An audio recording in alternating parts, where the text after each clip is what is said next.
Venkatampalli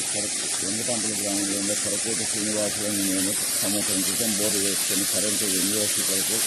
ANU వారికి ఇచ్చేట్టుగా ANU వారు ఇవ్వకపోగా నానా ఇబ్బందులు పెడుతుండగా విజయవాడకు వెళ్ళి చంద్రబాబు నాయుడు నారా లోకేష్ గారిని ఇంటి కలుపు కట్టగా వారు నా వెన్నుకట్టి పార్టీ ఆఫీస్కి వెళ్ళి మీరు అర్జీ ఇవ్వనగా అక్కడికి వెళ్ళగా గండి బాబు గారు కొండపల్లి శ్రీనివాస్ గారు అర్జీ స్వీకరించి వెంటనే రైతుకు అన్యాయం జరుగుతుండగా ఇంత విజయమయ్యా తోట ఎండిపోతున్నదని చెప్పి కలెక్టర్ గారిని ఎంఆర్ఓ గారిని ఆదేశించి దాన్ని ఫాలోఅప్ చేస్తూ ప్రతి కార్యకర్తగా అండగా ఉంటారని నిరూపించుకుంటూ పార్టీ ఆదేశించిన 4 రోజుల్లో నాకు కరెంటు కనెక్షన్ లైన్ లాగి కరెంటు కనెక్షన్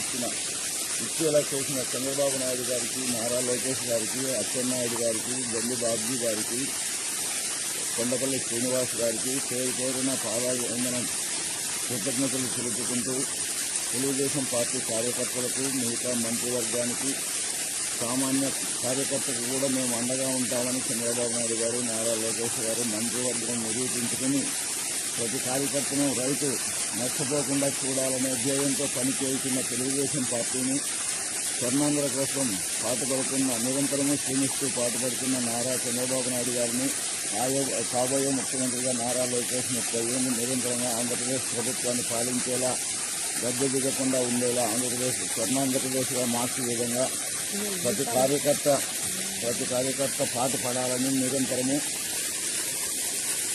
కోరుకుంటూ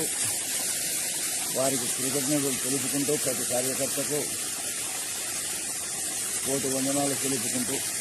జై చంద్రబాబు నాయుడు, జై నారా లోకేష్, జై మంత్రివర్గ సభ్యులందరికీ, జై కార్యకర్తలకు, జై తెలుగుదేశం.